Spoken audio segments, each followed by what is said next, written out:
Hello class six, welcome to Janit Guru. मैं हूं निकी पंडित और हम यहाँ पे कर रहे हैं अपना last chapter and our last chapter is air around us. Okay, and this is our lecture number 2। और हमने लास्ट टाइम कहाँ पे छोड़ा था? स्मोक एंड डस्ट और डस्ट एंड स्मोक। यस, यहाँ पे हमने लास्ट टाइम पे छोड़ दिया था, राइट? अब हमें यहाँ से आगे कंटिन्यू करना है। सो ये सारी चीजें हमने पढ़ ली थी। हमने लास्ट टाइम ये देखा था कि जो हमारा एटमॉस्फेयर है, जो गैसेस हैं, ठीक है, उनमें किन किन चीजों का मिक्सचर है। पहले ये माना जाता था कि गैस जो है वो एक ही पार्टिकल है, वी कैन से, ठीक है, उसमें कोई मिक्सचर नहीं होता। बट जैसे जैसे टाइम बीतता गया हमें ये पता चला कि जो गैसेस है वो मिक्सचर है, ठीक है। क्या है वो? बहुत सारे उसमें अलग अलग टाइप की चीजें प्रेजेंट है, जैसे कि ऑक्सीजन प्रेजेंट है, नाइट्रोजन प्रेजेंट है, कार्बन डाइऑक्साइड प्रेजेंट है, वेपर प्रेजेंट है, डस्ट प्रेजेंट है, स्मोक प्रेजेंट है। ये सारी चीजें गैस के अंदर प्रेजेंट है, तब जाके वो एयर या फिर गैस बनती है और उसी से हमारा एटमॉस्फेयर बनता है, राइट? ये सारी चीजें हमने लास्ट क्लास में डिस्कस की थी। ओके, सो एक्टिविटी 4, फाइंड, क्या है यहाँ पे? Find a Sunny room. ठीक है, आप एक ऐसा रूम ढूंढो जहाँ पे सन की रेज आ रही है। इन योर स्कूल और home, close all the door and the window with the curtain pull down to make the pull down.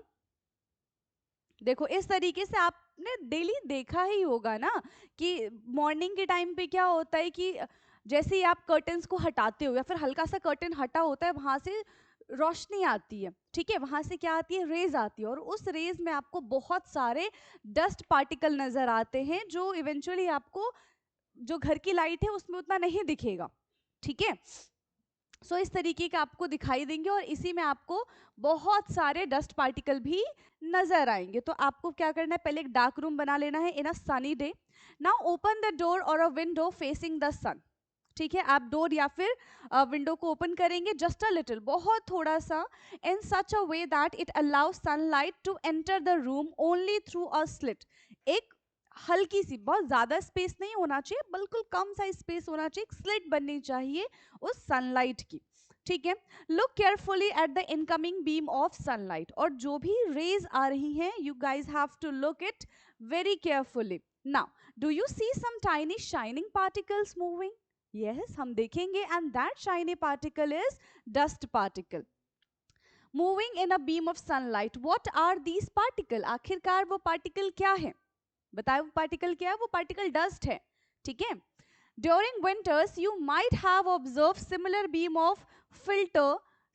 beam of sunlight filter through the trees in which dust particle appear to dance merely around। तो ये आपने जैसे अभी का time देख लो, it's cold है ना, और क्या होता है कि जहाँ पे आपको रेज नजर आएंगी, चाहे वो आप पेड़ के नीचे बैठ जाओ, तो वहां पे भी ना कुछ कुछ पार्टिकल्स, कुछ कुछ ऐसा स्पेस होता है जहाँ से सन की रेज नीचे आ रही होती है, ठीक है। तो वहां पे भी आपको वो लाइट दिखेंगी और उसमें आपको डस्ट के पार्टिकल्स नजर आएंगे, ठीक। This shows that air also contain dust particle, और यही हमें बताता है कि एयर के अंदर डस्ट पार्टिकल्स होते हैं, ठीक। The presence of dust particle in air varies from time to time and from place to place. Of course, देखो, कुछ ऐसी जगह होगी जहाँ पे बहुत कम डस्ट पार्टिकल होंगे, बहुत साफ सुथरी वाली जगह होगी, है ना। कुछ ऐसी जगह होंगी जहाँ पे बहुत ज्यादा डस्ट पार्टिकल होंगे, बहुत ज्यादा, वहां पे आपको हर जगह धूल मिट्टी और वो पार्टिकल सस्पेंडेड यानी कि घूमते हुए आपको वहां पे नजर आएंगे। So we inhale air when we breathe through our nostril, fine hair and the mucus are present inside the nose। Yes, of course, हमारे नाक के अंदर क्या प्रेजेंट होता है? छोटे छोटे से हेयर प्रेजेंट होते हैं, ठीक है, म्यूकस, ठीक है, जिनको हम गंदगी कहते हैं, वो हमारे नोज के अंदर प्रेजेंट होता है। वही उन डस्ट पार्टिकल को हमारी बॉडी के अंदर जाने से रोकता है। अगर ये दोनों चीजें नहीं होंगी ना, तो क्या होगा? हम बहुत सारे डस्ट पार्टिकल इनहेल कर लेंगे इन दैट केस। तो ये दोनों चीजें भी हमारे लिए बहुत ज्यादा इंपॉर्टेंट है। हमें डस्ट एयर से, हमें जो बेकार की एयर होती है उन सब से बचाता है, ठीक। नाउ अब बूझो के दिमाग में क्या चल रहा है? फिर से बूझो इज आस्किंग यू, ठीक है, बूझो आपसे कुछ पूछ रहा है, why do you think the policeman in figure 11.8 is wearing a mask? Okay, तो जो भी है, ठीक है, फिगर 11.8, पहले बता दिए कि वहाँ पे एक पुलिसमैन है और उन्होंने क्या किया हुआ है, मास्क पहना हुआ है। जनरली हम भी क्या करते हैं, जब बहुत ट्रैफिक वाले एरिया में जाते हैं या फिर अभी कोविड के टाइम पे भी हमने क्या किया था, मास्क पहना था टू सेव आवर सेल्फ, ताकि हम पोल्यूटेड एयर को इनहेल ना कर ले। अगर हम उस टाइप की पोल्यूटेड एयर को इनहेल करेंगे तो हम भी बीमार पड़ जाएंगे, है कि नहीं है। तो यही बूझू का क्वेश्चन था and answer you all know. ठीक, सो सी ये है, यहाँ पे देखो कितनी सारी गाड़ियां चल रही है, दिख रहा है।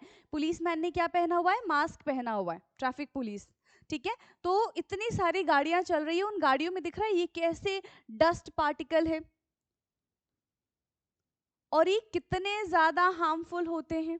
ठीक है, अब ये हार्मफुल है और एक गाड़ी तो है नहीं यहाँ पे कि एक बाइक चल रही है, बस भी है, ऑटो भी है, बहुत सारी अलग अलग व्हीकल्स है यहाँ पे। तो उन सब में अलग अलग टाइप से डस्ट निकल रही होंगी, उनका धुआं निकल रहा होगा, जो भी यहाँ पे इंसान रहेगा उसके नोज में जाएगा, है ना। टू सेव आवर सेल्फ, हमें खुद को सेव करने के लिए हमको क्या करना पड़ेगा, मास्क लगाना पड़ेगा। अब सांस लेना तो नहीं रोक सकते, तो ऑल्टरनेटिव क्या है कि मास्क लगा लो। ठीक, इसीलिए ट्रैफिक पुलिस ने यहाँ पे मास्क लगाया हुआ है। Prevent dust particle from getting into their respiratory system, जितना भी डस्ट पार्टिकल है वो उनके रेस्पिरेटरी सिस्टम, उनके लंग्स में ना जाए, इस वजह से उन्होंने क्या किया हुआ है, यहाँ पे मास्क पहना हुआ है। ठीक है, do you recall being scolded by your parents when you breathe through your mouth? Of course, बहुत बार ऐसा हुआ है, पर ऐसा क्यों, उस वक्त भी तो हम सांस ही ले रहे हैं। ठीक है, तो फिर वो गलत कैसे है, जब हम नोज से इनहेल करते हैं that is good, but when we try to inhale through our mouth ये रॉन्ग है। व्हाई, ये रॉन्ग क्यों है, उस केस में भी तो हम ब्रीदिंग कर ही रहे हैं ना। सो अभी मैंने आपको बताया कि हमारे नोज में क्या क्या चीजें प्रेजेंट है, म्यूकस प्रेजेंट है एंड हेयर प्रेजेंट है। ठीक है, हेयर लाइनिंग होती है, वो क्या करती है, डस्ट पार्टिकल को हमारे बॉडी के अंदर, हमारे रेस्पिरेटरी ऑर्गन के अंदर जाने से रोकती है। बट मुंह क्या है, हमने मुंह से सांस लिया तो जितने भी डस्ट पार्टिकल होंगे आसपास, वो सारे के सारे डस्ट पार्टिकल हमारे रेस्पिरेटरी ऑर्गन में जा सकते हैं एंड हमें बहुत ज़्यादा बीमार कर सकते हैं। इस वजह से क्या किया जाता है, हमेशा नाक से ही सांस लेनी चाहिए, मुंह से सांस नहीं लेना चाहिए। ठीक है, मुंह का इस्तेमाल अच्छा अच्छा बोलने के लिए और खाना खाने के लिए करना चाहिए। ठीक है, चलिए। So if you do that, harmful dust particle में एंटर योर बॉडी। अगर हम अपने माउथ से सांस लेते हैं तो जितने भी हार्मफुल जर्म्स होंगे, बैक्टीरियाज होंगे, डस्ट पार्टिकल्स होंगे, वो सीधा हमारे बॉडी में एंटर कर जाएंगे। बट थ्रू आवर नोज, क्योंकि वहाँ पे ऑलरेडी बैरियर लगा हुआ है, तो ये चीज़ पॉसिबल नहीं होती है। इन दैट केस कि अगर डस्ट पार्टिकल हमारे नाकों के अंदर जा भी रहा है, ठीक है, तो क्योंकि बैरियर है वो वहाँ पे रोक देते हैं, इसी वजह से हम स्नीज करते हैं, ताकि जितना भी डस्ट पार्टिकल हमारे नाक में फंस गया है ना, वो सारा का सारा बाहर आ जाए। Okay, so we may conclude then that air contains some gases. Yes, air के अंदर बहुत सारी gases होती हैं, water vapor, dust particle, oxygen, nitrogen. The gases in air are mainly nitrogen, oxygen and small amount of carbon dioxide. ठीक है, air के main parts कौन कौन से हैं, जिनसे एक पूरा एक एयर हमारा एटमॉस्फेयर बनता है, that is the nitrogen, oxygen and small amount of carbon dioxide. इसके अलावा भी बहुत सारी गैसेज हैं, ठीक है, एंड मेनी अदर गैसेज, और भी बहुत सारी गैसेज हैं। However there may be some, okay, उससे पहले अब देखो पहेली के दिमाग में कुछ आया है और बूझो भी यहाँ पे आ गया, यानी कि पहेली और बूझो दोनों एक साथ आए हैं। क्या बताने आए हैं हमें? So Paheli wants to know why the transparent glass of window, if not wiped off regularly, appear hazy. ठीक है, तो ऐसा क्यों होता है? तो बूझो wants to know why during an incident of fire one is advised to wrap a woolen blanket over a burning object. अच्छा देखो, कुछ बताने नहीं आए हमको, ये दोनों के दोनों हमसे क्वेश्चन पूछने आए, तो वन बाय वन हम इन दोनों के क्वेश्चन का आंसर करेंगे। ठीक है, यहाँ पे क्या कह रहे हैं कि पहली wants to know why transparent glass, जो हमारे घरों में विंडो होता है, तो पीछे की साइड क्या लगाया जाता है, ट्रांसपेरेंट ग्लास ही होता है, और आगे की साइड हम जाल लगा लेते हैं। ठीक है, तो if not wiped off regularly appear hazy, ऐसा क्यों है? That all are the dust particle, वो सारे के सारे क्या है, डस्ट पार्टिकल है जो उस पे जाके जमा हो जाते हैं। ठीक है, एंड बूझो का देखो बहुत इंटरेस्टिंग क्वेश्चन है। बूझो का क्वेश्चन क्या है कि Boojho wants to know why during an incident of fire one is advised to wrap a woollen blanket over a burning object. तो कोई भी चीज, लास्ट टाइम में मैंने आपको बताया था कि कोई भी चीज अगर बर्न होती है तो वो किसकी प्रेजेंस में बर्न होती है? ऑक्सीजन की प्रेजेंस में बर्न होती है। ठीक है, जितना ऑक्सीजन मिल रहा है उसको उतनी जल्दी जल्दी जल्दी जल्दी वो बर्न होना स्टार्ट हो जाएगा। लेकिन जैसे ही हम उसको ब्लैंकेट से रैप कर देंगे, हम क्या कर रहे हैं? ऑक्सीजन का बैरियर कम कर रहे हैं। अब जैसे ही हमने ऑक्सीजन का बैरियर कम कर दिया तो इन दैट केस क्या हो जाएगा? ऑक्सीजन मिलेगा नहीं, तो कुछ टाइम के बाद फायर अपने आप बंद हो जाएगी। ठीक है, समझ में आ गया है? सो इस वजह से वुडन जो ब्लैंकेट होते हैं उससे कवर कर दिया जाता है to control the amount of oxygen. Now composition of air, air की कौन कौन सी कॉम्पोजिशन है? So the main composition is nitrogen. सबसे ज्यादा अमाउंट में अगर कोई एयर प्रेजेंट है, ठीक है, अगर कोई गैस प्रेजेंट है in our atmosphere, so that is nitrogen. Nitrogen के बाद आता है ऑक्सीजन, एंड ऑक्सीजन के बाद है कार्बन डाइऑक्साइड एंड बहुत सारी गैसेस, एनी अदर गैसेस। ठीक है, सो यहाँ पे हम क्या पढ़ रहे थे? यहाँ पे हमने देखा था कि ठीक है, कार्बन डाइऑक्साइड प्रेजेंट है, बहुत सारी गैसेस प्रेजेंट है, however there may be some variations in the compositions of air from place to place। ये कुछ variations place to place vary कर सकती हैं, जैसे कि जैसे हम टॉप पे जाते हैं तो जो ऑक्सीजन लेवल है वो डिक्रीज होने लग जाता है, तब उतना ऑक्सीजन लेवल वहां पे नहीं होता, तो ये प्लेस टू प्लेस क्या करते हैं? वेरी करते हैं। We see that air contain mostly nitrogen and oxygen. हमने ये देखा कि the main component present in air is oxygen and nitrogen. In fact, these two gases together make 99% of the air। सिर्फ यही दो गैस मिलके 98% of air तक बनाते हैं। And the remaining 1% is constituted by the carbon dioxide and a few other gases and the water vapor। 1% में ये सारी चीजें होती हैं। ठीक है, क्योंकि देखो ऑक्सीजन की जरूरत सबको है और नाइट्रोजन की जरूरत मेनली प्लांट्स को होती है। So 11.3, how does oxygen become available to animals and the plants living in water and the soil? हमें तो एटमॉस्फेयर से ऑक्सीजन मिल रहा है, ठीक है। अब जो एक्वाटिक एनिमल्स हैं, ठीक है, जो प्लांट्स हैं, उनको ऑक्सीजन कहाँ से मिल रहा है, इसके बारे में हम बात करते हैं थ्रू एक्टिविटी 5। ओके, चलिए। So what is activity 5? Take some water in a glass और अ मेटल कंटेनर। ठीक है, आपके घर में जो भी बर्तन है, जो भी यूटेंसिल है, आप उसमें क्या करो? वाटर ले लो। ठीक, heat it slowly on a tripod stand well before the water begin to boil. Boil होने से मतलब उसको बॉईल करो, सिंपल उसको हीट करो, बिल्कुल ऐसा खौलाना नहीं है, उससे पहले का आपको पॉइंट नोट करना है। Look carefully at the inner surface. आपको देखो इनके इनर सरफेस देखने, आपको ना उसमें छोटे छोटे छोटे छोटे से ना बबल्स नजर आएंगे। ठीक है, that means already oxygen is present in the water. Oxygen पहले से ही वाटर के अंदर प्रेजेंट है। पौधों को हम क्या देते हैं?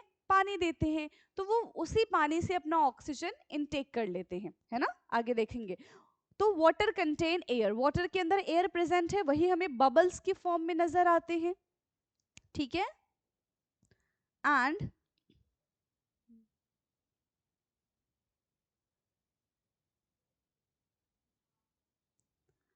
ओके, तो अभी पहेली का क्वेश्चन हम पढ़ते हैं। Water contain air of the container, do you see tiny bubble on the inside? क्या आपको वो टाइनी बबल्स नजर आते हैं? देखो, अगर आज से पहले वो चीज आपने नहीं करके देखी ना, तो एक बार जरूर करके देखो। यही तो फायदा है साइंस पढ़ने का, कि हम कुछ एक्टिविटीज अपने घर पे भी करके देख सकते हैं। यहाँ पे आज सच कोई केमिकल का इस्तेमाल नहीं किया, बट जब आप गैस को जलाओ, ठीक है, तो किसी एडल्ट के सामने, अपने बड़ों के सामने, पेरेंट्स के सामने ही काम करना, ठीक है, अदरवाइज पिटाई भी अलग से हो जाएगी। So, do you see tiny bubble on this side? Yes, of course, हमें tiny bubble नजर आया है। And these bubble come from the air, dissolve in water। वो बबल किसके थे? अब एयर क्या चाहेगा कि पानी से जल्दी जल्दी वहां से निकल जाए, क्योंकि उसका टेम्परेचर राइज हो गया, तो वो बाहर निकलने की कोशिश करेगा। जब वो एयर बाहर निकलने की कोशिश करेगा तो हमें वो बबल्स की फॉर्म में नजर आएगा। ठीक, When you heat the water to begin with, the air dissolve its escape. जब भी हम वाटर को हीट करने की कोशिश करते हैं या फिर हम उसको हीट करते हैं, उसमें जो भी एयर प्रेजेंट होता है वो वहां से भागने की कोशिश करता है. ठीक है, वो क्या करता है, वहां से भागने की कोशिश करता है. As you continue heating the water itself turn into the vapour and finally begins to the boil. जब हम पानी को ज्यादा ही हीट कर देते हैं तो पानी के खुद के भी वेपर्स बनना शुरू हो जाते हैं. वाटर भी खुद को क्या कर लेता है, वेपर में कन्वर्ट कर देता है एंड उस बीकर को छोड़ के भागने की कोशिश करता है. बोलते हैं यहाँ तो मुझे जला रहे हैं, मुझे यहाँ से जाना है. ठीक है, तो वो भी वहां से भागने की कोशिश करते हैं. ठीक है. So we learn in chapter 5 and chapter 6 that the animal living in water use the dissolved oxygen in water. यानी कि ऐसे एनिमल जो पानी के अंदर रहते हैं वो अपना ऑक्सीजन कहाँ से लेते हैं, उसी पानी में से लेते हैं, क्योंकि already oxygen is present in water. ठीक है. So the organisms that live in soil also need oxygen to respire. Of course, सारे plants हो गए, सारे animals हो गए, सारे living organisms need oxygen to respire. ठीक है, even plants भी. So उनको कहाँ से मिल जाएगा, उनको soil से मिल जाएगा, है ना. तो isn't it, how do they get air? They need for respiration. उनको वो हवा चाहिए, उनको ऑक्सीजन चाहिए टू डू रेस्पिरेशन, जैसे हमको चाहिए. तो वो कहाँ से लेंगे, जो हम सॉइल को वाटर दे रहे हैं वो वहां से भी ले सकते हैं. ठीक है. नाउ आगे देखते हैं इसमें क्या चीजें दी गई हैं. Activity 6. Now what is activity 6? Take a lump of dry soil in a beaker और अ ग्लास. आपको लंप ले लेना है सॉइल का, एक बीकर के अंदर, एक ग्लास के अंदर, या फिर जिस भी यूटेंसिल में आप लेना चाहो आप उस यूटेंसिल्स में ले लो. ठीक. Add water to it and note what happen. अब जैसे उसमें पानी डालोगे, ठीक है, आपको देखना है कि क्या होता है. Do you see bubble coming out of from this soil? Yes of course. जैसे ही बबल ब्रेक होगा, आई मीन जैसे ही सॉइल ब्रेक होगा उसमें से हमें बबल्स निकलते हुए नजर आएंगे. These bubble indicate the presence of air in the soil. और यही बबल हमें बताता है, क्या बताता है ये bubble? These bubble indicate the presence of air. कि उस सॉइल के अंदर पहले से ही एयर प्रेजेंट था. ठीक है. And when the water is poured on the lump of soil, जैसे ही वाटर को हमने लंप ऑफ सॉइल में डाला, अब उसकी जगह पे क्या चला गया, पहले एयर था, अब उसकी जगह पे पानी आ गया, तो एयर को तो निकलना पड़ेगा, तो एयर वहां से निकलेगा in the form of bubble, और वो चीज हमें नजर आएगी. ठीक. So it displays the air which is seen in the form of the bubble, and the organisms that live inside the soil and the plant root respire in this air. ठीक है. तो जो भी एक्वेटिक एनिमल्स है वो तो अपने पानी से ही ऑक्सीजन ले लेंगे, एंड जो भी प्लांट्स है वो कहाँ से ऑक्सीजन लेंगे, थ्रू देयर सॉइल. उनको हम पानी देते हैं ना, क्यों देते हैं, ताकि वो ऑक्सीजन ले सके, ताकि वो उससे मिनरल ले सके, न्यूट्रिशन ले सके, सारी चीजें ले सके. ओके. क्योंकि जिस तरीके से हमें जरूरत होती है सारी चीजों की, उसी तरीके से उन प्लांट्स को भी जरूरत होती है. वो भी तो लिविंग ऑर्गेनिजम्स है. वो देखो हमें कितना अच्छा अच्छा खाना देते हैं, है ना. आप करेले का पौधा लगाओगे तो हमें करेले देगा. ठीक है. आप नींबू का पौधा लगाओगे तो वो हमें नींबू देगा. तो बहुत सारी चीजें देते हैं. ठीक है. चलो. अ लॉट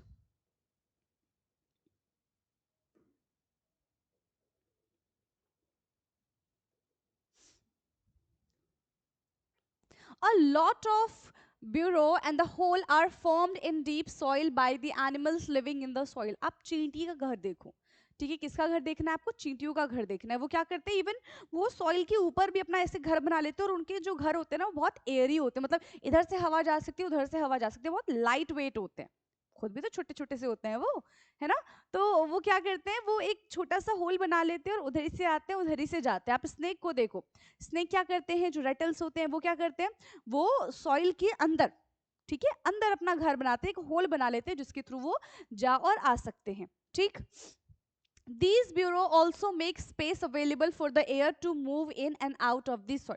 तो इसके थ्रू क्या होता है कि जहाँ पे कुछ नहीं होता वहाँ पे एयर होता है, तो उस होल के थ्रू इनको एयर भी मिलता रहता है, उस होल के थ्रू उनको ऑक्सीजन भी मिलता रहता है. आप खुद सोचो ना, आप एक कमरे में बंद हो गए, ठीक है, और वहाँ पे ना खिड़की है ना कुछ है, कुछ भी नहीं है, बिल्कुल ही कमरे में बंद हो गए, तो जितना बड़ा रूम होगा उतना ज्यादा आपको ऑक्सीजन मिल रहा होगा उस वक्त. अगर उसमें आपको बहुत दिनों तक रख दिया जाए तो फिर आपको खुद ब खुद सफोकेशन होती रहेगी। क्यों? क्योंकि वहां पे अब ऑक्सीजन का अमाउंट जो है वो कम हो रहा है और कार्बन डाइऑक्साइड बढ़ रहा है। बस उसी रूम में एक छोटा सा अगर हम विंडो लगा दे तो आपको फिर सफोकेशन नहीं होगी, क्योंकि वहां से कंटिन्यूएशन में आपको ऑक्सीजन मिलता रहेगा, ठीक है, एक छोटे से होल से भी। तो वही है कि ये जो एनिमल्स होते हैं ये क्या करते हैं, ये ऐसा अपना घर बनाते हैं, ठीक है, ऐसा होल करते हैं, ब्यूरोज बनाते हैं जिसमें होल हो, तो ऑलरेडी उसके थ्रू उनको ऑक्सीजन भी मिलता रहता है। However, when it rain heavily, water fills up all the space occupied by the air in the soil, and in this situations बेचारे एनिमल्स को क्या करना पड़ेगा, वहां से बाहर आना पड़ेगा, क्योंकि जहां ऑक्सीजन है, अब ऐसा होता है ना कि ऑक्सीजन की ऐसी खुद की कोई, मतलब वैसे तो बहुत वैल्यू है बट कोई समझता नहीं है कि यहाँ पे ऑक्सीजन है, हम बैठ गए तो बेचारे ऑक्सीजन को जाना पड़ेगा, ठीक है, खाली गिलास है उसमें एयर फिल है, हमें नहीं दिख रहा, हमने उसमें पानी फिल कर दिया, अब उसने पानी की जगह ले ली है, ठीक है, उसमें पानी आ गई, एयर बेचारे को फिर से वहां से जाना पड़ेगा। तो एयर को हर जगह से हम भगाते ही रहते हैं, बट अगर वो सच में भाग गया ना फिर बहुत बहुत दिक्कत हो जाएगी हमको। So in this situation animal living in the soil have to come out for the respiration, क्योंकि अब वहां पे पानी भर चुका है, वहां पे ऑक्सीजन नहीं है, अब उनको गैस नहीं मिल रही है, सो इन दैट केस उनको उस घर से बाहर आना पड़ेगा अगर वो चाहते हैं कि वो सांस ले तो। Could this be the reason why earthworm come out of the soil only during the heavy rain? आपने देखा है ना, जब बहुत तगड़ी बारिश होती है तो क्या होती है कि सड़कों पे ऐसे ही हर जगह अर्थवॉर्म फैले होते हैं, ठीक है। एंड प्लीज जब भी आपको ऐसा कुछ दिखे रहा तो या तो उनको साइड कर दिया करो, ठीक है, या तो पैर बचा के चल लिया करो। वो बेचारे सांस लेने के लिए बाहर आते हैं और आप लोग उनकी सांस रोक देते हो उनके ऊपर चढ़ के, दैट इज सो बैड, ठीक है। या तो खुद से उनको अलग कर दो या तो प्लीज देख देख के नीचे चलो, ठीक है, उनको हार्म मत किया करो। Have you ever wondered why all the organisms of the atmosphere does not get used up though a large number of organisms are consuming in it? ठीक है, देखो कितना सारा ऑक्सीजन इनटेक किया जाता है डेली, क्योंकि जितने भी चीजें हैं प्लैनेट पे, इफ दे आर लिविंग, ठीक है, वो सब के सब ऑक्सीजन पे जिंदा है। Who is refilling the oxygen in the atmosphere? अभी देखो कंज्यूम हो रहा है, मतलब कोई ना कोई आके रख रहा होगा ऑक्सीजन, तभी तो उसको हम कंज्यूम कर रहे हैं। तो ये ऑक्सीजन आएगा कहाँ से? ये ऑक्सीजन आएगा प्लांट से। कब? जब प्लांट अपना खाना बनाएंगे तो वो हमारे लिए ऑक्सीजन भी हमको बना के देंगे, ठीक है। So during the photosynthesis plant intake carbon dioxide and give us oxygen, and वही ऑक्सीजन प्लांट क्या करता है? ऑक्सीजन को रिफिल करता है, and we take that oxygen, और प्लांट्स को हम कार्बन डाइऑक्साइड प्रोवाइड करते हैं for their photosynthesis. Okay, so ये ना एक बैलेंस बनाए रखता है, that is too important. How is the oxygen in the atmosphere replace? ठीक है, कि एटमॉस्फेयर में ऑक्सीजन को रिप्लेस कैसे किया जाता है? How is the oxygen in the atmosphere replaced? So in chapter 4 we read about the photosynthesis, हमने फोटोसिंथेसिस के बारे में पढ़ा है। In this process, plant make their own food and oxygen is produced along with it. जब plants अपना खाना बनाते हैं तो साथ साथ वो ऑक्सीजन भी प्रोड्यूस करते हैं। Plants also consume oxygen for respiration but they produce more of it than they consume. जितना प्लांट्स ऑक्सीजन इनटेक करते हैं उससे ज्यादा प्लांट्स ऑक्सीजन हमको दे देते हैं during the photosynthesis. Okay, that is why we say plants produce oxygen, इसलिए हम कहते हैं कि प्लांट्स जो है वो ऑक्सीजन को प्रोड्यूस करते हैं, ठीक। And it is obvious that animals can not live without plants, of course we also can not live without plants. हम प्लांट्स के बिना नहीं रह सकते, एनिमल प्लांट्स के बिना नहीं रह सकते, क्योंकि कुछ प्लांट्स जो हैं एनिमल का पूरा पूरा खाना होता है, ठीक है। ग्रेजिंग आपने देखा होगा कि गोट जो है, ठीक है, काउ बफेलो, ये सब क्या करते हैं? ये ग्रेजिंग करते हैं, उन घास को खाते हैं, उन प्लांट्स को खाते हैं, सो वो उनका फूड है। द बैलेंस ऑफ ऑक्सीजन, देखो ये क्या है यहाँ पे? The balance of oxygen and carbon dioxide in the atmosphere is maintained through the respiration of plants and animals and by the photosynthesis in the plants. तो oxygen and carbon dioxide का जो balance है वो plants और animals मिलके उसको balance किए हुए हैं, ठीक है। अगर वो बैलेंस नहीं हुआ तो बहुत सारी दिक्कतें आएंगी, ठीक है। मान लो कार्बन डाइऑक्साइड बढ़ गया तो वो ग्लोबल वार्मिंग बढ़ा देगा, हमारे अर्थ का टेम्परेचर राइज कर देगा, ठीक है, बहुत सारी दिक्कतें आएंगी। This shows the interdependence of plants and animals, ये हमको बताता है कि plants and animals are depend on each other, वो एक दूसरे पे क्या करते हैं, डिपेंड करते हैं. Okay, now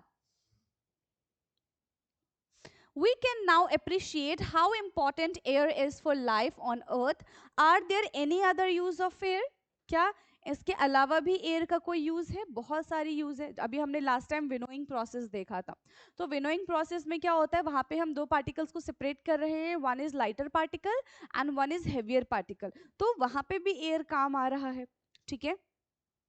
have you ever heard about a wind mill? Look at this figure. तो कभी आपने विंड मिल के बारे में सुना है? ऑफ कोर्स आपने देखा भी होगा रास्ते में विंड मिल. ठीक है.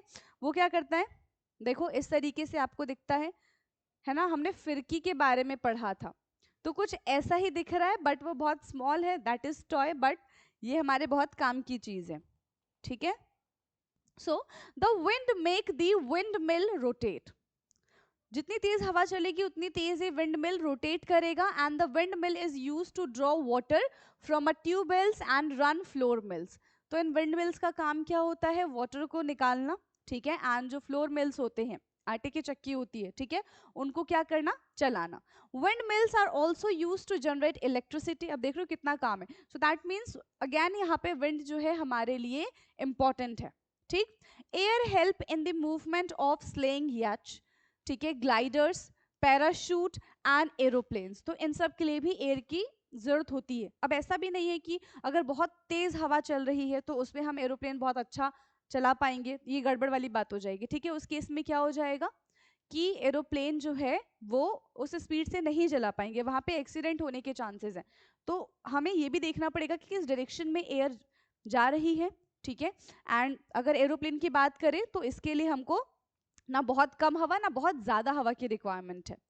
बर्ड्स हैं, बैट्स हैं, insects can fly due to the presence of the air. हमने देखा है जब हम पतंग उड़ाते हैं तो उसके लिए हम क्या करते हैं कि एयर की डायरेक्शन को चेक करते हैं. अगर एयर के हमने ऑपोजिट डायरेक्शन में अपने पतंग को उड़ाया तो इन दैट केस वो उड़ेगा ही नहीं. ठीक है. और अगर हमने उसी डायरेक्शन में किया तो फिर आप देख सकते हो कि क्या होता है. Air also help in the dispersal of seeds and pollen of the flowers of the several plants. हमने ये भी देखा था कि जो लाइटर सीड्स होते हैं एयर की हेल्प से क्या होते हैं, वो एक जगह से जाके दूसरी जगह पे चले जाते हैं. ठीक है. बहुत सारे कैरियर्स होते हैं, तो उसमें विंड भी एक कैरियर है सीड्स को डिस्पर्स करने का. ठीक.